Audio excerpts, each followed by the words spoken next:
Hi viewers, welcome to Suman TV. So నేనైతే ఈరోజు గ్లినిగల్స్ health city Chennai హాస్పిటల్కి అయితే వచ్చేసాను. నాతో పాటు చాలా senior cardiologist doctor Guruprasad sir ఉన్నారు. సో సార్తో మాట్లాడి అసలు హార్ట్ రిలేటెడ్ ప్రాబ్లమ్స్ ఏంటి, అసలు ఎందుకు ఎక్కువగా ఫెయిల్యూర్ అవుతున్నాయి, సో ఇలాంటి వాటి మీద చాలా క్వశ్చన్స్ చాలా మందికి ఉన్నాయి. సో ఆ డౌట్స్ అన్ని కూడా ఈరోజు సార్తో మాట్లాడి చాలా విషయాలు తెలుసుకుందాం. Hello sir, welcome to Suman TV. నమస్తే అండి. నమస్తే సార్, ఎలా ఉన్నారు? ఫైన్ అండి, thank you. How are you? చాలా బాగున్నాను sir, thank you so much. మంచి ఇన్ఫర్మేషన్ మీ దగ్గర చాలా తెలుసుకున్నాను హార్ట్ గురించి. ఎందుకు అంటే ఈరోజు ఒక మనిషి బ్రతకాలి అంటే హార్ట్ చాలా important. Without heart no man. ఎవరు బ్రతకలేరు. అది యానిమల్ అయినా, బర్డ్స్ అయినా, ఈవెన్ మనుషులైనా హార్ట్ అనేది అంత ఇంపార్టెంట్. బట్ మన ఇంజినే కనుక పాడైపోతే, మన ఇంజినే కనుక పోతే మన పరిస్థితి ఏంటి? సో మన ఇంజిన్ గురించి మాట్లాడదాం. గ్రేట్ అండి, థ్యాంక్ యూ మళ్ళీ కలుసుకున్నందుకు, మరి మంచి ఇంటర్వ్యూ చేస్తున్నందుకు. ఓకే, యాక్చువల్లీ టుడేస్ టైటిల్ మన ఇంజిన్ ఫెయిల్ అయితే అన్న. మన ఇంజిన్ ఫెయిల్ ఏంటి అసలు మన ఇంజిన్ ఏంటి? మన heart. Heart yes, your right, 100%. ఎందుకంటే మన తల్లి గర్భంలో ఉన్నప్పుడే 15వ రోజు నుంచి, ద డే ఆఫ్ 17, 17వ రోజు నుంచి మొదలవుతుంది హార్ట్ ఫంక్షన్. అసలు మన బాడీలో తయారైన మొట్టమొదటి ఆర్గాన్ మన గుండె. అదే గర్భస్థ శిశువుగా ఉన్నప్పుడే 17వ రోజు నుంచే కొట్టుకోవటం మొదలవుతుంది. అది ఎప్పుడు ఆగిపోతుంది? మనం ఊపిరిపోయినప్పుడే. అంటే అది ఆగిపోయినప్పుడే మనం ఊపిరిపోతుంది. సో కాబట్టి ఐ కెన్ సే అన్టైర్డ్ హార్ట్స్ జీవితంలో, లేదా మన మన మన జీవితంలో, లేదా మన మనుషుల్లో అలాగే ఎవరు పనిచేయరు. అంటే నిరంతర శ్రామికుడు అని ఒక పదం యూజ్ చేస్తే మనం అన్టైర్డ్ హార్ట్స్. 100 ఏళ్ళు మన ఆయుష్ అనుకుంటే ఆ 100 ఏళ్ళు పనిచేసే శ్రామికుడు గుండె. అది ఎప్పుడు ఆగదు. మనం నిద్రపోయినా అన్ని ఆర్గన్స్ రెస్ట్ తీసుకుంటాయి, కానీ గుండె ఆగిపోవడం అనేది జరగదు. ఆగిపోతే అది పర్మనెంట్, మనం బతకడం జరగదు.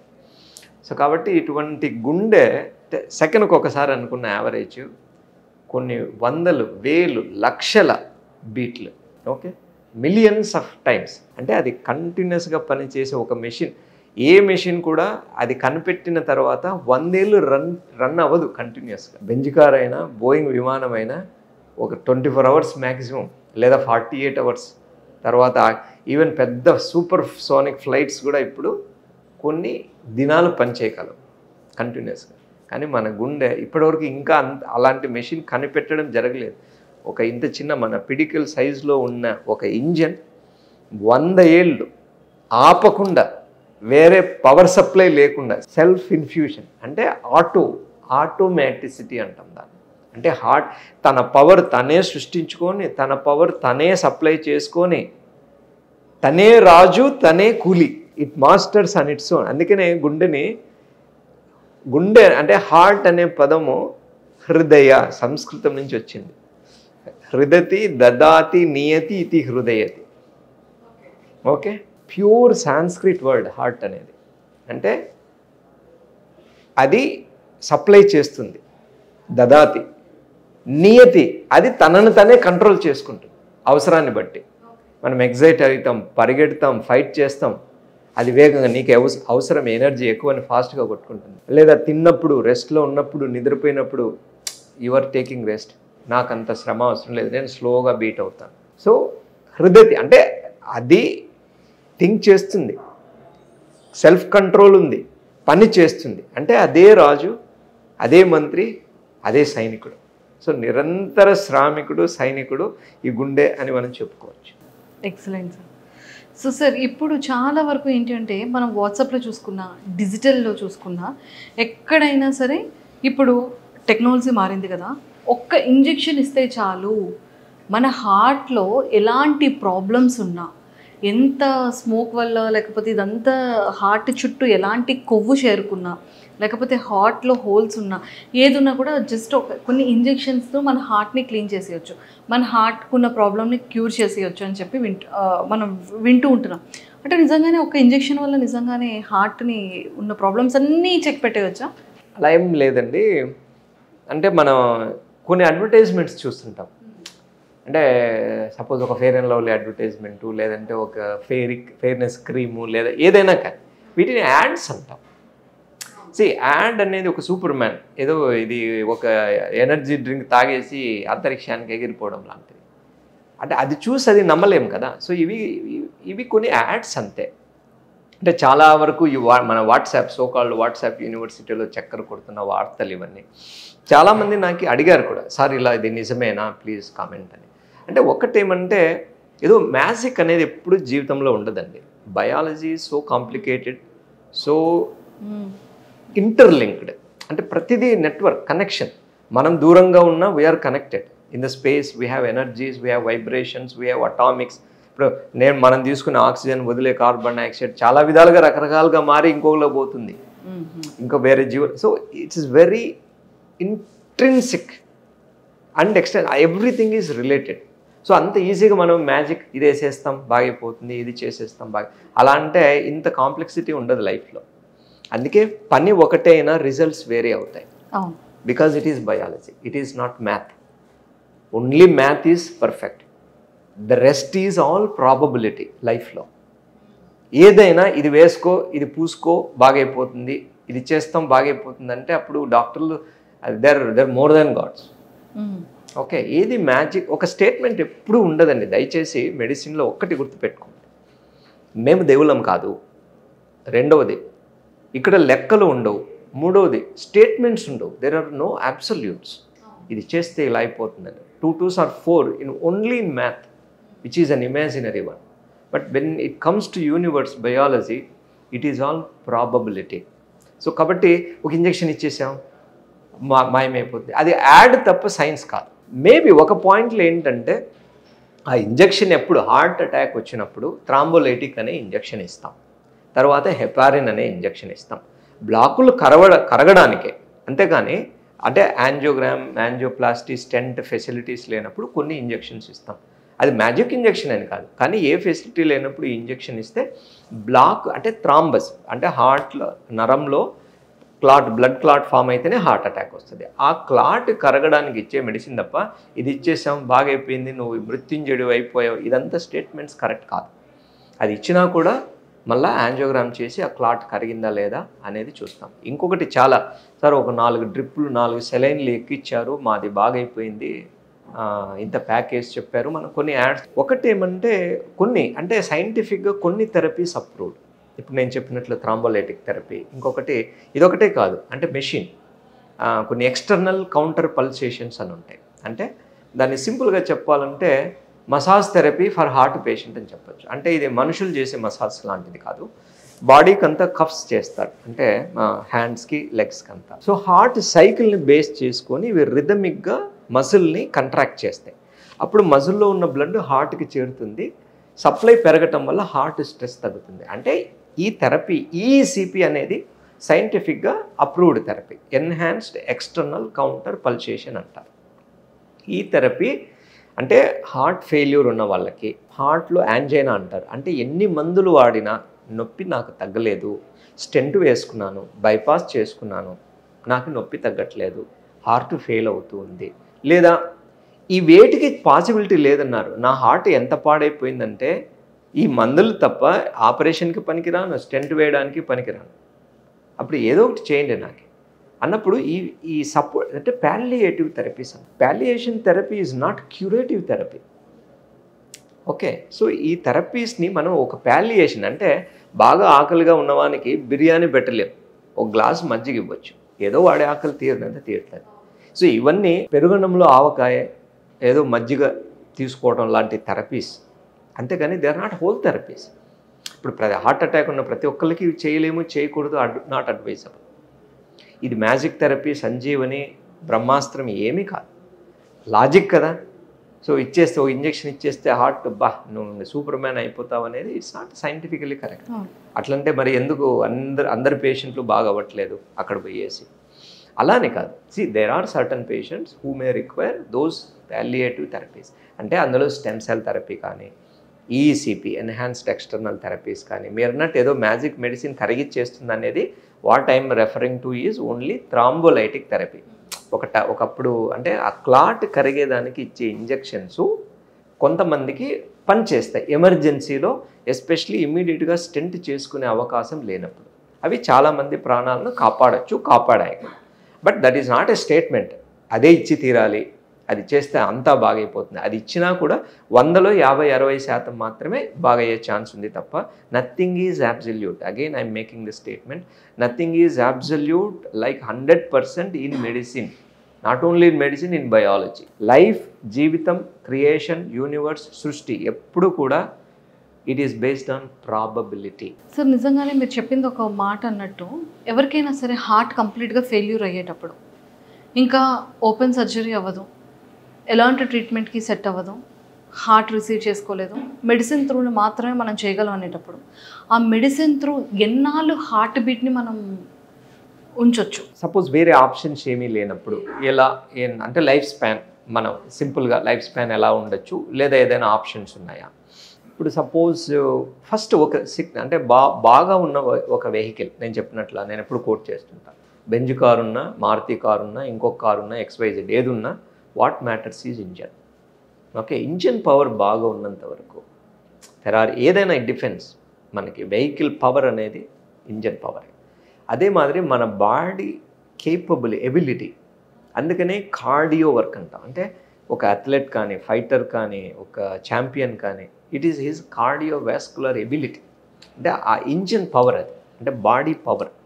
అంటే హార్ట్ కూడా దానికి తగినట్టుగా పవర్ఫుల్గా ఉంటేనే ఆ ఇంజిన్కి పవర్ ఉంటుంది, బాడీకి పవర్ ఉంటుంది. సపోజ్ ఒక వెహికల్కి యాక్సిడెంట్ అయినట్టు హార్ట్కి ఏదైనా ఒక ఆపద వచ్చి దెబ్బతినింది అనుకుందాం, కామన్గా హార్ట్ అటాక్, లేదా పుట్టు జబ్బులు, లేదా గుండె దడ, లేదంటే రుమాటిక్ వాల్వ్స్ డ్యామేజ్ అవటం, ఏదో ఒక, లేదా ఇన్ఫెక్షన్ లైక్ కోవిడ్ కానీ, రుమాటిక్ ఫీవర్ కానీ, లేదా మయోకార్డైటిస్ అంటారు, లేదా ఒక్కొక్కసారి రేర్గా ఇన్ఫిల్ట్రేషన్, ఇప్పుడు అంటే ఇప్పుడు కొన్ని రకాల క్యాన్సర్ లాంటివి, సార్కాయిడ్, అమైలాయిడ్ లాంటి కొన్ని జబ్బులు, ఏది ఉన్నా కానీ అప్పుడే అదే నేను చెప్పినట్టు, అంటే మనం పొడిచామా, గురేసుకున్నామా, లేదా కోసుకున్నామా, లేదా పాయిజన్ ఏదైనా final is death. Methodology is different. So అలాగా హార్ట్ ఫెయిల్ అయినప్పుడు కారణాలు అనేకం ఉండొచ్చు. అది అటాక్ అని ఇందాక చెప్పినట్లు రకరకాల కారణాలు. ఆ కారణాలని మనం ఫస్ట్ ఎప్పుడు కూడా ఇంజిన్ పాడైనప్పుడు, లేదా హార్ట్ ఫెయిల్యూర్ అంటాం దాన్ని, అయినప్పుడు ఫస్ట్ మనం ఫెయిల్యూర్కి ట్రీట్మెంట్ ఇస్తాం. ఓకే, ఇంజిన్ని ఫస్ట్ తీసి రిపేర్ చేస్తాం. కానీ యాక్సిడెంట్ కాకుండా కూడా ప్రికాషన్ తీసుకోవాలి. ఇంజిన్ మనం రిపేర్ చేయగలమని ప్రతిసారి యాక్సిడెంట్ చేయడం మూర్ఖత్వం. ఓకే, అలాగే సేమ్ ప్రిన్సిపల్, హార్ట్ మనం బాగా చేసుకోగలమని ప్రతిసారి ఇష్టం వచ్చినట్ల బిహేవ్ చేయటం, ఇష్టం వచ్చిన లైఫ్ స్టైల్లో ఉండటం తప్పు. సో దాన్ని ప్రివెన్షన్ స్టేజ్ నుంచి మనం ఫోకస్ చేయాలి. సో కాబట్టి ప్రివెన్షన్ అనేది చూస్తాం హార్ట్ ఫెయిల్యూర్ ముందు, అంటే లేదా ఫెయిల్యూర్తోనే వచ్చాడు ఒక పేషెంట్, దానికి ట్రీట్మెంట్ ఇచ్చి ఇది ఎందుకు వచ్చింది అనలైజ్ చేస్తాం, ఇటియాలజీ అంటాం దాన్ని, దేనివల్ల వచ్చింది. తర్వాత అది రాకుండా లేదా ఉన్నదాన్ని తగ్గించేదానికి, క్యూర్ చేసేదానికి ట్రీట్ చేస్తాం. షుగర్ ట్రీట్ చేయి, బీపీ ట్రీట్ చేయి, స్మోకింగ్ స్టాప్ చేయి, పనిపాటు లేకుండా కూర్చుంటాడా లేదా ఎక్సర్సైజ్ చేయి. సో అది ప్రికాషన్. నెక్స్ట్ డ్యామేజ్ అయింది కదా ఆల్రెడీ, దీన్ని రిపేర్ చేయి. సో కాబట్టి ఇంజిన్ రిపేర్ అయిన తర్వాత మంచి సర్వీసింగ్ చేయి, వెహికల్ కండిషన్ బాగా పెట్టుకో, ఎయిర్ బ్యాగ్స్ బాగున్నాయా, మానిటరింగ్ బాగుందా. సో అలాగా అన్నీ చూస్తాం. సో నెక్స్ట్ వచ్చేసి ఓకే ఏమీ చేయలేవు, ఏమీ చేసే స్టేజ్ లేదనుకుందాం. సో అన్నీ బాగున్నాయి, ఏమీ ట్రీట్ చేయడానికి లేదు, then what is the option. So అలాగా నార్మల్గా హార్ట్ బాగా ఎండ్ స్టేజ్ అంటాం దాన్ని, ఎండ్ స్టేజ్ హార్ట్ ఫెయిల్యూర్. అంటే కూర్చున్నా పడుకున్నా కూడా ఈ టైంలో యూజువల్గా లైఫ్ స్పాన్ ఏమంటారంటే based on statistical analysis, a major text book చదివినా హార్ట్ రిపేర్ కానంతగా డ్యామేజ్ అయినప్పుడు లైఫ్ స్పాన్ ఎక్కువ ఉండదు.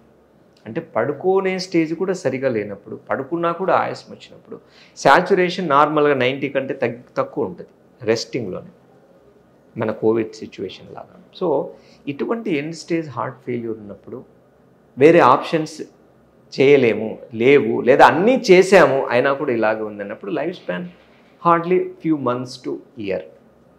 ఆ స్టేజ్ వచ్చిన తర్వాత కొన్ని నెలలు, మ్యాక్సిమం సంవత్సరం, అంటే సరైన ట్రీట్మెంట్ లేనప్పుడు అంటే లైఫ్ స్పాన్ బాగా తగ్గిపోతుంది. స్టాటిస్టికల్లీ ఎవ్రీ 3 to 6 months లోపల 3 పేషెంట్స్లో ఒకరు చనిపోయే అవకాశం కూడా ఉండొచ్చు. అంటే 30% మార్టాలిటీ అంటారు. Within 6 months. అంటే పేషెంట్కి సివియర్ డ్యామేజ్ ఉంది, హార్ట్ మొత్తం ఫెయిల్ అయింది, అన్ని ఆప్షన్స్ ఇచ్చాము, బట్ స్టిల్ నో రికవరీ. లేదంటే ఏ ఆప్షన్ చేయటానికి లేదు, దేనికి సూట్ అవ్వదు, అంత డ్యామేజ్ అయింది. సో లైఫ్ స్పాన్ డెఫినెట్గా తగ్గుతుంది ఎండ్ స్టేజ్ హార్ట్ ఫెయిల్యూర్లో. 3 months, 6 months, 1 year, it depends on fate. మనం జ్యోతిష్యం మాదిరి ఇన్నే రోజులని చెప్పలేం, కానీ but they don't survive for long. Based on statistics and standard textbooks 3 పేషెంట్స్లో ఒకరు ప్రాణం కోల్పోయే అవకాశం ఉంది within few months. Okay okay okay. So అది లైఫ్ స్పాన్ అనమాట. ఇంజన్ టోటల్గా ఫెయిల్ అయినప్పుడు, ఇంజన్ టోటల్గా ఫెయిల్ అయ్యి ట్రీట్మెంట్ ఇంకా వేరే ఆప్షన్స్ ఏమీ లేవు అని అనుకున్నప్పుడు. ఓకే. సో ఇటువంటి సిచ్యువేషన్లోనే మనం వేరే ఆప్షన్స్ మాట్లాడతాం. సార్ ఇప్పటి వరకు మీరు టేకప్ చేసే చాలా కేసెస్లో ది క్రిటికల్గా అనిపించే కేసు ఏంటి? సో అంటే దాని మీద చాలా ఎక్కువగా థింక్ చేసి కేసుని డీల్ చేసిన క్రిటికల్ కేస్. క్రిటికాలిటీ అంటే వన్స్ హార్ట్ ఫెయిల్యూర్ అయిన తర్వాత, heart failure it self is a critical situation. Luckily దాంట్లో అంటే నేను ఇందాక చెప్పినట్లు బేస్డ్ ఆన్ ఇటియాలజీ అంటే ఇప్పుడు ఒక పిల్లవాడు చెడు అలవాట్లకు బానిసయ్యాడని వెంటనే, అంటే అది అలవాటు అయ్యే స్టేజ్లోనే పేరెంట్గా చూసి దాన్ని వార్న్ చేసినప్పుడు ఈజీ వాడిని, ఆ అబ్బాయిని లేదా ఆ స్టూడెంట్ని మనం మార్చుకోవచ్చు. Same thing heart. ఇప్పుడు బెస్ట్ ఎగ్జాంపుల్ నేను కోవిడ్ సిచ్యువేషన్ లేదు, హార్ట్ అటాక్ ఎర్లీ స్టేజ్. ఏదైనా సరే మీకు డౌట్ అనిపించినప్పుడు, హార్ట్ డిసీజ్ ఎర్లీగానే వచ్చినప్పుడు క్రిటికాలిటీ ఉన్నా కూడా టెంపరీ, అది మనం బాగు చేసుకునే ఛాన్స్ ఉంది. ఇప్పుడు మోస్ట్ క్రిటికల్ అనేది కొంతమంది పేషెంట్స్ వస్తారు. అంటే ఇలాగా ఇప్పుడు రీసెంట్గానే ఇప్పుడు ఈ వీక్లో నిన్న మొన్న చేసిన కేసెస్, పేషెంట్ వచ్చిందే హార్ట్ ఫెయిల్యూర్తో ఎందుకు వచ్చింది? హార్ట్ అటాక్ వల్ల వచ్చింది. అది ఎందుకు వచ్చింది? లేటుగా రావటం వల్ల. సో లేటుగా రావటం వల్ల క్రిటికాలిటీ పెరుగుతుంది. సో ఎప్పుడు ఆ క్రిటికాలిటీ ఉంటుంది అంటే నెగ్లెక్ట్ చేసి ఆఖరి స్టేజ్లో, అంటే ప్రాణం పోయే స్టేజ్లో ఇంకా భరించలేనప్పుడు హాస్పిటల్కి రావటం. రెండవది, దానికి సంబంధించిన రిస్క్ ఫ్యాక్టర్స్ మీద కంట్రోల్ ఉండదు. షుగర్ చాలా అతిగా ఉంటుంది, బీపీ కంట్రోల్ కాకుండా ఉంటుంది, ఎప్పుడు టెన్షన్లో ఉంటారు, నిద్ర ఆహారపు అలవాట్లు సరిగా ఉండవు, స్మోకింగ్ ఉంటుంది, చెప్పిన మెడిసిన్ సరిగా తీసుకోరు, చెప్పిన టైంకి సరిగా చెకప్కి రారు అన్నప్పుడు ఆ పేషెంట్ మనకి రిస్క్. ఇప్పుడు ఫ్రీక్వెన్సీ యూజువల్గా 10 మందిని చూస్తే స్టాటిస్టికల్గా ఇప్పుడు 10 మంది హార్ట్ పేషెంట్స్ వస్తే ఖచ్చితంగా ఒకళ్ళకి క్రిటికాలిటీ ఉంటుంది. ఎలా డీల్ చేస్తాం క్రిటికాలిటీ అనేది ఫస్ట్ అది అంటే ఆ సిచ్యువేషన్ డీల్ చేయటం ఒక పద్ధతి. అంటే first we treat heart failure, అంటే ఆ క్రిటికల్ హార్ట్ అటాక్ కదా, ఫస్ట్ పల్స్ బీపీ లేదు, ఆక్సిజన్ లేదు, పేషెంట్ కోమా లేకపోతున్నాడు, లేదా షాక్ ఉంది, పల్స్ లేదు, షాక్ ఇస్తాం. సో ఒకటి emergency treatment, basic and advanced critical care treatment అంటారు. సో అది డీల్ చేస్తాం. అంటే వెంటిలేషన్ చేయటం, పల్స్ బీపీకి ఇంజెక్షన్స్ ఇవ్వటం. సో ఈ పల్స్ బీపీ స్టెబిలైజ్ చేయటం. ఒకసారి స్టెబుల్ అయిన తర్వాత ఒకవేళ అది హార్ట్ అటాక్ వల్ల అయితే యాంజియోగ్రామ్ చేసి, సివియర్ హార్ట్ అటాక్ లేదా బ్లాక్స్ ఎక్కువ ఉన్నాయంటే వెంటనే స్టెంట్ చేయటం. సో ఇదంతా క్రిటికల్. Probability maybe 5 to 10%. అంటే మాకు వచ్చే hospital patients on an average maximum ఒక 50% క్రిటికల్ స్టేజ్లో వచ్చారనుకుంటాం. అందులో 5 to 10%. ఇప్పుడు 10 క్రిటికల్ పేషెంట్స్ మీరు ఇచ్చారనుకోండి, 10 మందిని, అందులో 8 పేషెంట్స్ మేము తిరిగి ఇవ్వగలం స్టాటిస్టికల్గా. ఓకే. ఆ 1 or 2 ఎప్పుడు చాలా కాంప్లెక్స్గా ఉంటుంది. అంటే ఎంత చేసినా ఆ ఇద్దరిలో కూడా ఒకళ్ళు మేబీ ఇవ్వచ్చు. ఓకే ఇప్పుడు హార్ట్ ఫెయిల్యూర్, రికవరీ లేదు అంటే అప్పుడు ఐఏబీపీ, ఎక్మో లాంటి ఆర్టిఫిషియల్గా బీపీని పెంచే మెషిన్స్, పల్స్, బీపీ, ఊపిరి, ఇవే కదా మెయిన్. ఓకే, సింపుల్గా అంటే మనకి లైఫ్కి కాన్షియస్నెస్, పల్స్, బీపీ, కిడ్నీ అంటే యూరిన్ రావటం, ఇవి ఇంపార్టెంట్ సైన్స్ ఆఫ్ లైఫ్. నేను మాట్లాడుతున్నాను, అది సైన్ ఆఫ్ లైఫ్. నా పల్స్ బీపీ బాగుంది, నా యూరిన్ ఫార్మేషన్ బాగుంటుంది, ఇది కామన్ వైటల్ సైన్స్ అంటారు. నా ఆక్సిజన్ అంటే నేను ఊపిరి తీసుకోను, కాన్షియస్నెస్, ఊపిరి, పల్స్, బీపీ, యూరిన్ ఫార్మేషన్, ఇవి కామన్ వైటల్. ఇవి బాగుంటే పేషెంట్ సిక్ అని చెప్పడానికి మనిషి బాగుంది.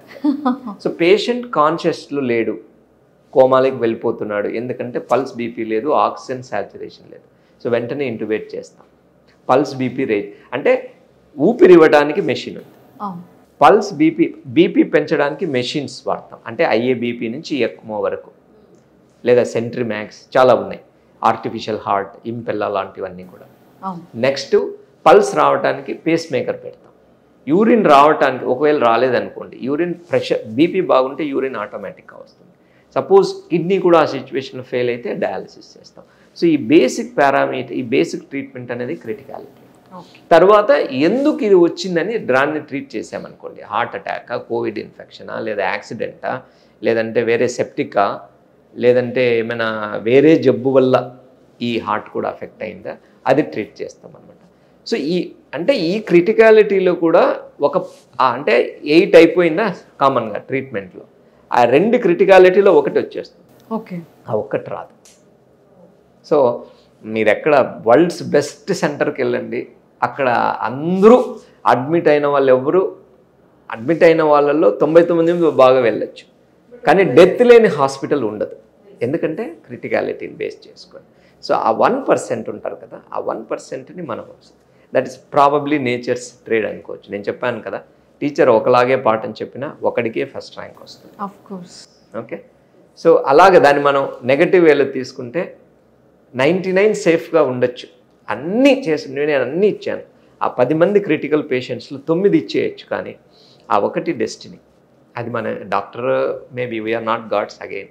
సో దట్స్ ద వేర్ అంటే పాయింట్ ఆఫ్ నో రిటర్న్. మేము ఎంత చేసినా రాకపోవచ్చు. ఈవెన్ ఆ స్టేజ్లో కూడా ఒక హార్ట్ పేషెంట్కి ఒక ట్రాన్స్ప్లాంట్ అనే ఆప్షన్ ఉంది. సో ఆ 1% కోసం పోరాడతాం. అందుకనే హార్ట్ ట్రాన్స్ప్లాంట్కి మేము అంత ఫేవరబుల్గా ఉంటాం. ఓకే, అంటే okay, otherwise you will die, చనిపోబోతాడు, వేరే ఆప్షన్స్ ఏమీ లేవు, ఇంకా ఇంజిన్ రిపేర్ చేయలేవు. There comes the value of organ transplant. Okay, అంటే పరకాయ ప్రవేశం లాంటిది, అంతే, మళ్ళీ రీబర్త్. సో అది ఒక competent, capable and dedicated team ఉన్నప్పుడు ఆ 1% కూడా తిరిగి ఇవ్వచ్చు. Excellent sir. సో కాబట్టి టైటిల్ ఇంజన్ ఫెయిల్ అయితే టు సమ్మరైజ్ ఇవి ఆప్షన్స్ అన్నమాట. ఆ 1% కోసమే. సో ఏం చేసినా తిరిగి హార్ట్ మనకి అంటే లైఫ్ రాదు అని అనుకున్నప్పుడు one good option is heart transplantation. అంతకుముందు నేను చెప్పినట్టుగా హార్ట్ అటాక్ వస్తే స్టెంట్ చేయటం, పల్స్ డౌన్ అయితే పేస్ మేకర్ పెట్టడం, గుండె దడ పెరిగితే ఆర్ఎఫ్ అబ్లేషన్ చేయటం, ఇంకా ప్యాలియేటివ్ థెరపీస్ చెప్పినట్ల ఈసీపీ కానీ స్టెమ్ సెల్ థెరపీ కూడా చేయగలుగుతాం. అన్నీ చేసాం. లేదు వాల్స్ డ్యామేజ్ అయ్యాయి, ఆర్టిఫిషియల్ వాల్స్, టావీ అంటాం, వాల్ తీసి వాల్ పెట్టచ్చు, అన్ని థెరపీస్ ఉన్నాయి, అన్నీ చేయొచ్చు. లేదు ఇంకా దేనికి సూట్ అవ్వడు, లేదా అన్నీ చేసాం అయినా కూడా engine failing, we're losing life అని అనుకున్నప్పుడు ఒక్కటి ఏజ్ ఫ్యాక్టర్, రిలయబుల్ ఏజ్ అంటే లెస్ దాన్ 60 years అలా అనుకున్నప్పుడు organ transplant plays a role. ఆ 1%లో కూడా మనం పోరాడి లైఫ్ తిరిగి ఇవ్వగలిగే ఛాన్స్ ఒక్క హార్ట్ ట్రాన్స్ప్లాంటేషన్లో మాత్రమే ఉంటుంది. Thank you sir, thank you so much. చాలా మంచి ఇన్ఫర్మేషన్ ఇచ్చారు. Thank you a lot. Thank you అండి. నమస్తే.